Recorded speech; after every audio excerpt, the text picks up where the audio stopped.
sa pag-a-apply papuntang Poland.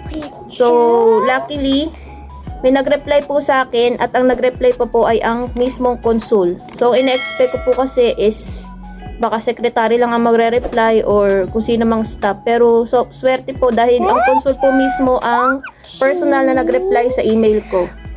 So, ang una ko pong itanong doon ay kung pwede po bang ma-applyan ng kahit tourist visa muna ang bata.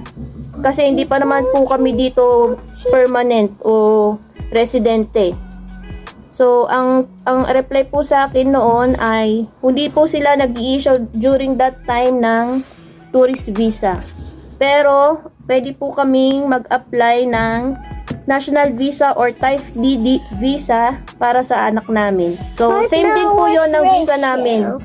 Ang wala lang po sa anak namin is yung work permit. So, then, after